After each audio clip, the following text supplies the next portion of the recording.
Salut à tous, c'est Hunter404 et je vous retrouve aujourd'hui sur la chaîne Zone 404 pour vous parler du chapitre 396 de Hunter x Hunter. On avait été extrêmement gâtés au dernier chapitre, à savoir que, avec la grande surprise générale, on a découvert un flashback de la brigade fantôme qui s'est déroulé au moins 15 à 20 ans avant ce qui se passe dans le manga. Et pour le coup, c'est quelque chose de fou parce que on est en pleine guerre de succession où il se passe des dingueries au niveau de la guerre de succession des princes, au niveau de Kurapika. Là, surtout en ce moment, on était plongé dans tout ce qui concerne les affaires de la mafia, donc des trois mafias qui sont sous les ordres des princes. Il y avait des rebondissements, il y avait plein de choses. On était complètement immergé dans ce Black Whale avec des multitudes de rebondissements qui se passent au sein de la mafia.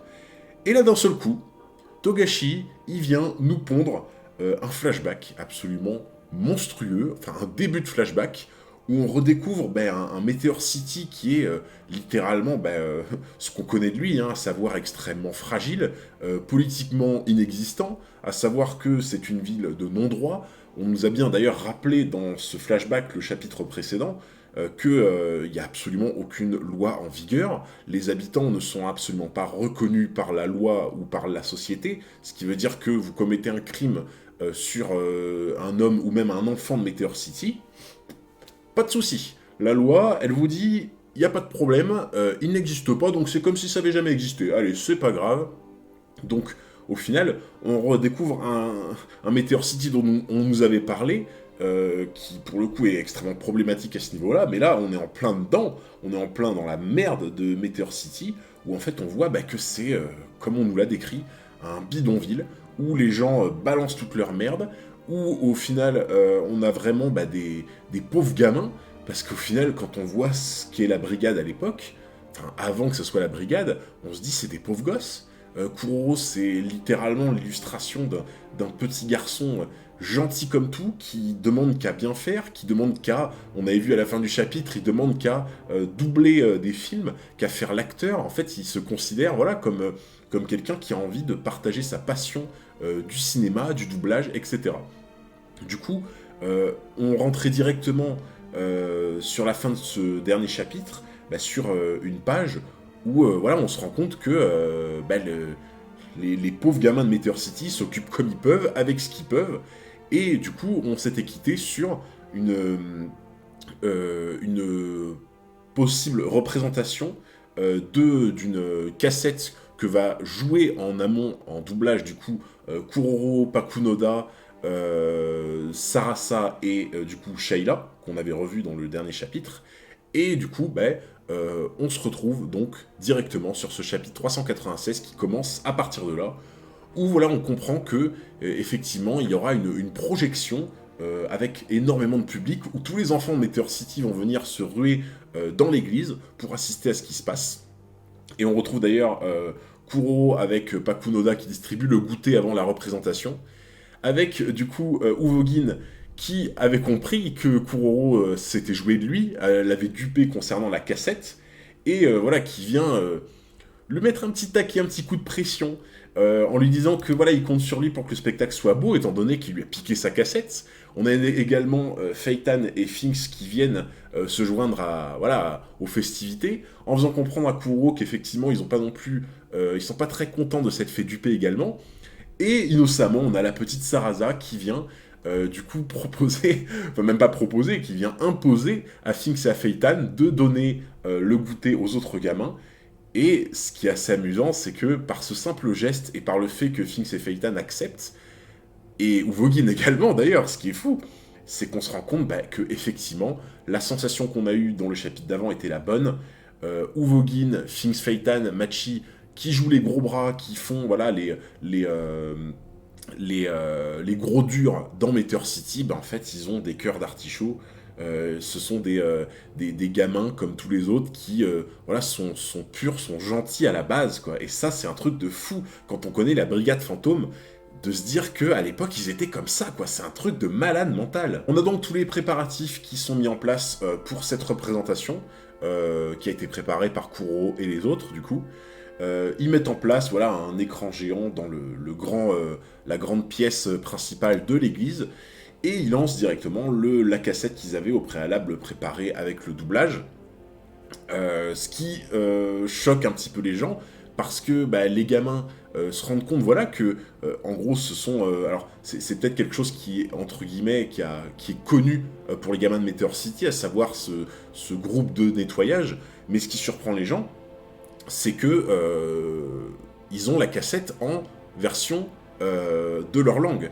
Donc ils se disent, mais qu'est-ce qui se passe, enfin, je comprends pas comment ça se fait qu'on ait la bonne langue. Et en fait, ils commencent à comprendre petit à petit que ces voix-là, bah, ils les connaissent. Ce sont les voix de Kuro, ce sont les voix de Shayla, ce sont les voix du coup de Pakunoda, de Sarasa, ce qui va surprendre énormément les gamins. Et voilà, Kuro se rend compte que cette représentation est un succès de fou furieux. Et le problème, c'est que à partir d'un certain stade, la bande de cassettes a l'air assez, on va dire, fatiguée. Ce qui se passe, c'est que bah, la vidéo se coupe, et du coup, forcément, le son vient à se couper également. Kuro demande au public de patienter un bref instant, et au final, il prend une décision sous le regard un petit peu moqueur de Uvokin. Il prend la décision de, au final, venir doubler la scène, donc avec le retour de la vidéo qui s'officialise juste après. Et en attendant que cette vidéo revienne, et ce son revienne, il choisit de doubler et de continuer en fait la vidéo, et on se rend compte au final que il connaissait tout par cœur. C'est-à-dire qu'il a écrit, on a vu qu'il avait écrit le script en littéralement quelques heures avant que les autres arrivent. Il a tout écrit tout seul, il a tout retenu tout seul, il est capable de refaire tous les rôles en même temps. Et c'est là où on se rend compte qu'effectivement, bah, Kuroro, on le connaît sous forme d'un génie à l'ère actuelle de Hunter x Hunter, mais aussi jeune qu'il était, c'était déjà de base un génie. C'était déjà de base quelqu'un qui a une mémoire de fou, quelqu'un qui a un talent d'interprétation de fou, qui est capable de faire plusieurs voix en même temps, et on rappelle qu'il a quoi? Il a 11 ans ou 12 ans. C'est un truc de malade. C'est-à-dire que même à cet âge-là, il sort complètement du lot, il sort complètement de la masse, et sachant qu'il vient lui aussi de Meteor City, donc ça veut dire qu'il n'a pas vraiment accès de base à une bonne éducation, à des personnes qui pourraient voilà, l'aider à s'améliorer, en fait, c'est une fleur qui émerge sur un tas de fumier, et j'ai envie de vous dire, on se dit, mais comment elle a réussi à se développer ici, quoi? C'est un truc de fou. Et à partir de là, du coup, Kuro se rend compte que la vidéo va pouvoir reprendre, et il choisit, à la grande surprise de tout le monde, de doubler en playback, entre guillemets, enfin en direct, de continuer à doubler la vidéo qui continue, et sous le regard ahuri des gens qui se disent « Ah ouais, mais en fait, genre, c'est un truc de fou, il est capable d'assurer le spectacle comme le ferait quelqu'un qui fait un one-man show. Il a 11 ans, c'est un truc de fou !» Et d'ailleurs, ce qui a fait beaucoup rire les gens quand on a fait le live réaction il y a pas longtemps, c'est que on a eu une brève image d'un des membres du groupe de nettoyage. Je suis désolé, c'est plus qu'une référence à ce niveau-là. Moi, je vois Gon qui est en train de courir dans NGL. Je suis désolé si vous ne le voyez pas, je ne peux rien faire pour vous, mais là, cette image-là, c'est littéralement Gon qui court dans NGL. Pour moi, Togashi a fait un petit clin d'œil qui était assez sympa. D'ailleurs, j'en profite aussi pour préciser que Kuro a été rejoint par Sarasa et Shayla pour continuer le doublage devant les gens, et en fait on se rend compte petit à petit que les gamins sont encore plus amusés de voir le doublage se faire devant leurs yeux que le doublage qui a été préenregistré. C'est encore plus un spectacle satisfaisant à leurs yeux. Et quand arrive le moment du boss graffino, je ne sais pas quoi, donc cette espèce de grosse bonbonne de graffiti qui est l'ennemi ultime des membres du nettoyage, là il se produit quelque chose d'extrêmement spécial. Et alors, essayez de bien suivre parce que vous allez voir, c'est quelque chose qui n'est encore potentiellement qu'une théorie, mais qui est extrêmement étrange. À partir de ce moment-là, on constate quelque chose qui a changé dans le regard de Kuroro. Cette espèce de flow qui se dégage de lui, et cette espèce de regard de choses qui se passent, déjà est extrêmement bizarre. Et en fait, quand on voit la tête des personnes qui voient ce qui se passe, au moment où il dit Ranger du nettoyage, vous arrivez trop tard, je suis désolé, ce n'est pas de l'amusement qu'on voit dans le regard des gens, ce n'est pas du oh il m'a surpris, non, ce qu'on voit dans le regard des gens à ce moment-là, c'est de la terreur. C'est même pas de la peur, c'est de la terreur. J'ai envie de vous dire, pour un spectacle où on voit un gros méchant en graffiti, et où on voit Kuroro comme ça, on se dit, ok, Kuroro fait pas spécialement, il fait un petit peu flipper quand il est pris au jeu à ce niveau-là, le méchant est pas forcément très beau, mais ça n'explique pas ce passage de joie et on va dire de partage à une expression de terreur venant de toutes les personnes qui regardent. Et ce qui est fou, c'est qu'en fait, quand on voit ce qui se passe juste après, on voit Uvogin qui est subjugué et qui se prend presque un déferlement autour de lui, qui ferait penser presque à du naine. On voit toutes les autres, les autres visages des membres de la brigade qui sont subjugués par ce qui se passe et qui ont pris un coup psychologique. Hein. Et en fait, dans une image un peu plus lointaine, on voit littéralement presque un flot d'aura autour de Kuroro, avec une expression complètement renfermée, de noir, où on voit qu'il est complètement dans son rôle, il est immergé dans ce qu'il fait. Et on voit même la confirmation que les gens sont terrifiés, c'est qu'on voit des ouin, j'ai peur, etc. Et on voit toutes les personnes tous les enfants qui sont littéralement terrifiés par ce qu'ils sont en train de voir. Là où je me permets d'insister un peu sur ce passage, c'est qu'en fait, beaucoup de gens, et à raison, me diraient oui, mais voilà, c'est pas parce qu'on voit une espèce d'aura qui se dégage de Kuroro que ça veut forcément dire que voilà, c'est du naine, etc. C'est pas parce que voilà, on a l'impression qu'il y a de l'aura qui passe devant la tête d'Uvogin que c'est du naine, etc. Alors, oui, ça peut se défendre. Bien que je suis intimement convaincu, vous l'aurez compris, que la prestation de Kuroro lui a provoqué l'ouverture de ses chocos, donc lui a fait un éveil au naine, en fait. Je suis convaincu que c'est cette dimension dans laquelle Kuroro s'est assimilé au doublage, il était tellement dans son univers, tellement dans son truc à fond, qu'en fait, il est entré presque en communion avec son rôle, et ça lui a ouvert ses chocos, ça lui a ouvert son naine, et c'est pour ça qu'il y a un dégagement d'aura qu'on peut voir ici. Et effectivement, vous me direz, c'est pas suffisant, peut-être que Togashi a déjà représenté ce qui semblerait être de l'aura, on repense à Tonpa au début de Hunter, et au final, c'était pas du tout de l'aura. Donc oui, ça je peux le comprendre. Mais pour moi, la chose la plus importante qui justifie un éveil du naine de Kuroro, ce sont la terreur qui est suscitée par les enfants qui regardent ce qui se passe, du coup. Et le truc, c'est que, je vous ai bien montré, là, les enfants, ils disent « j'ai peur », ils sont terrifiés, on revoit l'image qui est juste ici des gamins qui sont littéralement sous le coup de la terreur. Est-ce que ça vous ferait pas penser à quelque chose, cette terreur? Rappelez-vous de Gon, qui était en train de pister Hisoka dans la 4e épreuve de l'examen. À un moment, Hisoka a laissé dégager son haine, a laissé dégager son aura, et au final, on a appris par Win plus tard que l'aura peut littéralement te réduire au silence et a pour but en fait complètement de te renfermer sur toi.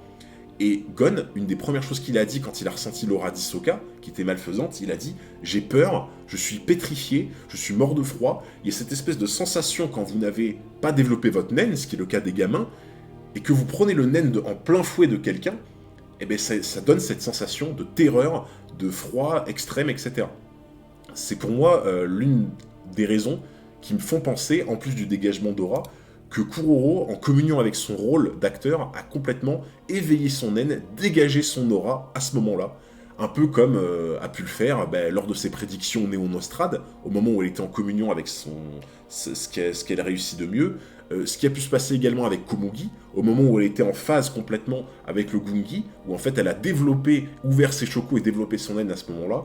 À mon sens, je pense qu'il s'est produit la même chose dans cette représentation d'acting de Kuroro. On a ensuite un Kuroro qui revient un petit peu à la normale, sous le regard content et ébahi des personnes, qui continue du coup son rôle, et ce qui est d'ailleurs extrêmement amusant, c'est que Kuroro reprend les espèces de grimaces un petit peu qui font penser à celles d'un oiseau quand il interprète un rôle précis. En fait, il vit les rôles qu'il joue. c'est-à-dire qu'il refait les mêmes grimaces d'un personnage, il refait les mêmes voix, il est vraiment en train de vivre l'instant présent.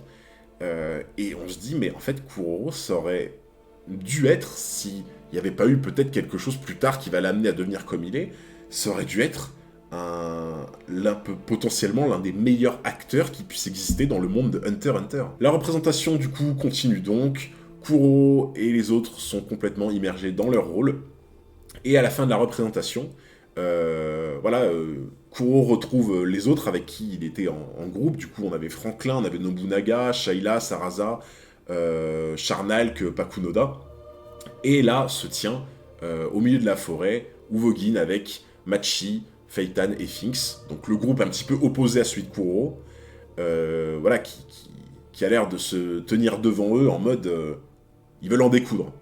Kuro comprend exactement ce qu'il en est, à savoir que forcément il doit leur rendre la vidéo qu'il leur a dérobée, il y a de ça un chapitre, et on a Sarada qui va directement vers Uvogin, puis fait demi-tour à la surprise générale, pour dire Kuro, t'es vraiment un type incroyable, je t'avais mal jugé morveux, ce qui est assez comique, parce qu'au final elle vient de dire, je viens de doubler Uvogin.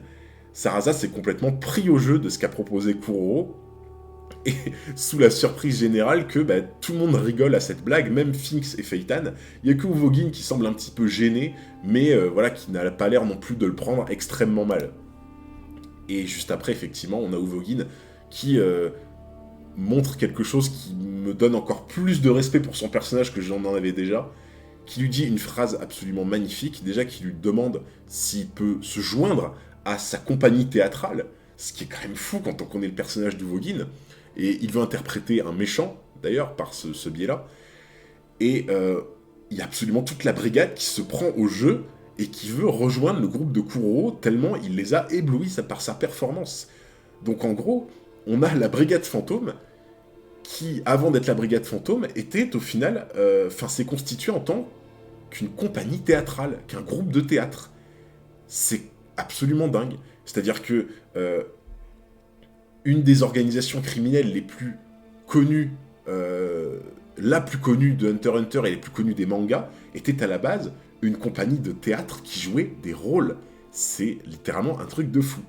Et Uvogin conclut ça sur une phrase que je trouve absolument magnifique et qui illustre bien le lien qu'ils ont entre eux et qui me désole quand je revois les passages de Yorkshin, qui lui dit voilà qu'aujourd'hui tu m'as mis une claque qui m'a fait encore plus d'effet que toutes les droites que j'ai prises jusqu'à présent, avec cette poignée de main extrêmement symbolique. Et petit à petit, on se rend compte que voilà, tous les autres membres de la brigade se prennent au jeu et commencent à préparer les futures interprétations. Et j'ai pas de mots, en fait, pour décrire ça, parce que c'est extrêmement triste, parce qu'on se dit, mais qu'est-ce qui a pu se passer pour en arriver aujourd'hui? Et en même temps, c'est beau de se dire que cette brigade, c'est des gamins qui sont purs, qui demandent juste qu'à trouver une raison d'exister, de partager autour d'eux des choses qui leur plaisent, où au final, ça fait extrêmement de peine de se dire, si ça se trouve, en fait, s'il n'y avait pas eu peut-être quelque chose d'extrêmement grave qui va se passer par la suite, ils auraient continué comme ça, et ça aurait jamais formé un groupe de criminels. On a d'ailleurs... tous les membres de la brigade qui au final donnent un petit peu leur opinion et leur avis sur les prochaines représentations. On a même Pakunoda qui parle d'une troupe, donc d'une compagnie théâtrale qui s'appellerait la troupe de quelque chose. Donc voilà, on comprend officieusement que la brigade est en train de se créer plus ou moins. Et entre autres, ils sont en train de réfléchir un petit peu aux prochaines représentations qu'ils vont faire. Et ce qui est assez amusant, c'est de voir que Uvogin ce qu'il veut, c'est devenir le meilleur comédien jouant le rôle de vilain avec la troupe de Kuro.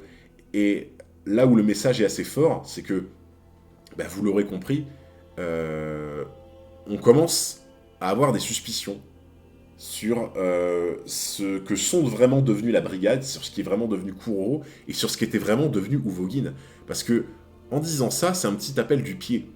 C'est-à-dire que Uvogin, quand on voit Yorkshin, il est l'exemple typique de la brute sanguinaire assoiffée de sang qui veut se donner le rôle de grand méchant, qui vraiment veut montrer qu'il s'agit du méchant le plus redoutable et le plus sanguinaire qui existe.